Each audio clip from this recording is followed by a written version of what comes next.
Okay, so I'm going to read for you these stories that you're going to be going through today. So let me hit preview.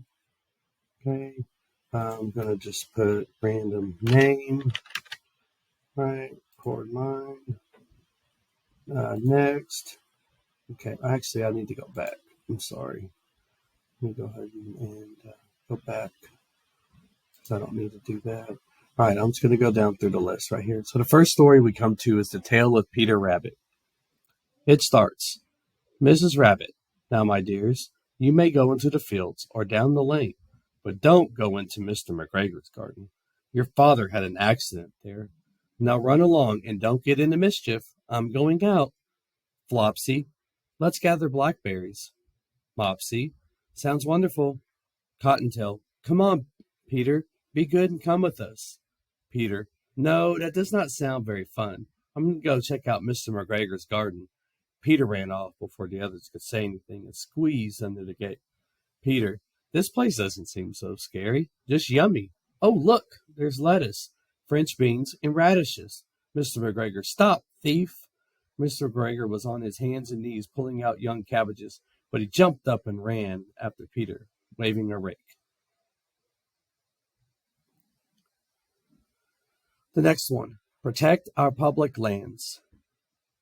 Anyone from the American West will tell you of the almost mythical proportions of the wilderness in our backyard. Indeed, the American West is often characterized by the wide open plains, soaring peaks, and blistering deserts, composing the iconic views that live within our shared world. There's unique freedom associated with this land. The mythology of the West is tied to the land. Without it, we're just pretending. And if we want to protect this mythology, this culture of freedom, adventure, and wonder at the natural beauty of the land, the time is now. In an era of unmatched greed and want for public resources, our protected public lands have found themselves in the crosshairs of everyone, from the government to oil and gas tycoons. Long has this landscape been managed and often exploited for its resources, but never to this extent. For generations, we have managed to find a balance between preservation and responsible use. But the threats these lands face are now are far worse, and not just for the land, but for us all. Next one. Summer days.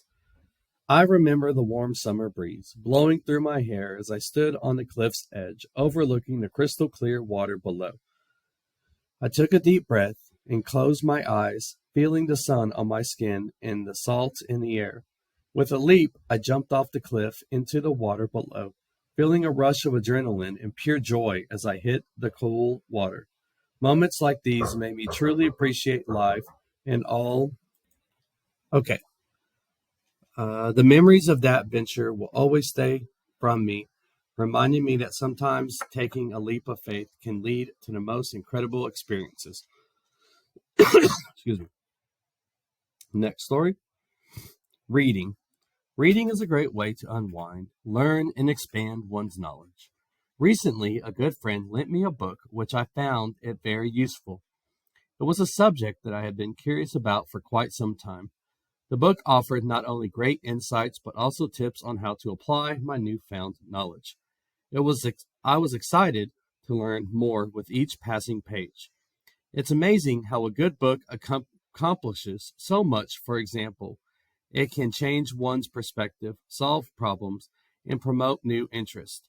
I'm grateful to my friend for lending me his book, and I look forward to paying it forward by sharing valuable books with others. Next one. Time stood still. As I stood at the edge of the Santa Monica Pier, watching the sunrise over the calm water, I couldn't help but feel a sense of peace wash over me. It was a moment of clarity, a moment where all my worries and stress melted away. The sound of seagulls flying overhead mixed with the gentle lapping of the waves against the pier, or for a moment it felt like time stood still. I closed my eyes, taking in a deep breath of the salty sea air, committing this moment to memory. As I opened my eyes, a single tear trickled down my cheek, a tear of gratitude and appreciation for being present in this moment. It's moments like these that remind me of the beauty and magic that life has to offer.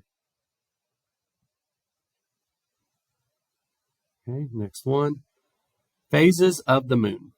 After the sun, the moon is the brightest and most apparent object in the sky. Unlike the sun, it does not shine under its own power, but merely glows with reflected sunlight. If you were to follow its progress in the sky for a month, you would observe a cycle of the phases, or different appearances, with the moon starting dark and getting more and more illuminated by sunlight over the course of about 2 weeks. After the moon's disk becomes fully bright, it begins to fade, returning to dark about 2 weeks later. These changes fascinated and mystified many early cultures, which came up with marvelous stories and legends to explain the cycle of the moon. Even in the modern world, many people don't understand what causes the phases, thinking that they are somehow related to the shadow of the moon.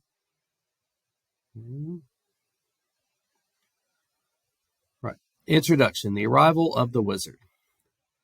Dorothy's visiting her uncle in California. While Dorothy, Eureka, her cat, and her second cousin Jeb are riding in a buggy, a violent earthquake strikes, a hole opens in the ground beneath them, and they fall deep in the earth. They land in the underground land of the Magaboos, a race of vegetable people who grow on vines. The Magaboos accuse them of causing the earthquake. However, a hot air balloon randomly descends, and in the basket is the former Wizard of Oz, whom Dorothy last saw as she floated away into the sky from the Emerald City at the end of the earlier book, The Wizard of Oz. All right, here's the story.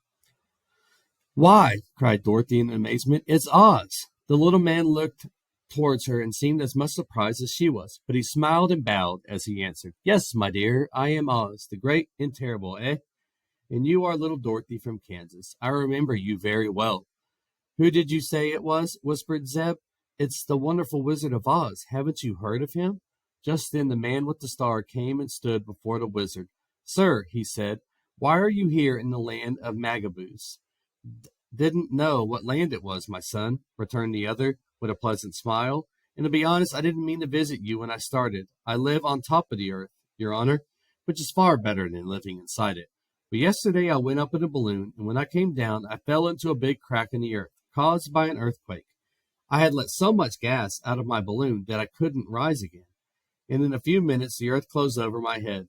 So I continued to descend until I reached this place. And if you show me a way out of it, I'll go with pleasure. Sorry to have troubled you, but it couldn't be helped." The Fisherman and His Wife. There was a poor fisherman who lived with his wife in a shack by the sea. One day the fisherman caught a fish which claimed to grant wishes and begged to be set free. The fisherman kindly released it, and when his wife heard the story, she said he should have asked for a wish. She insisted that he go back and ask the fish to grant her a wish for a nice house.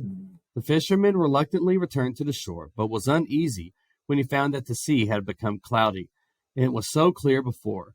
He made up a rhyme to summon the fish, and it granted the wife's wish.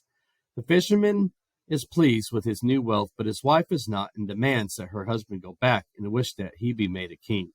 Reluctantly he did, and got his wish, but again and again his wife sends him back to ask for more and more. The fisherman knows this is wrong, but there's no reasoning with his wife.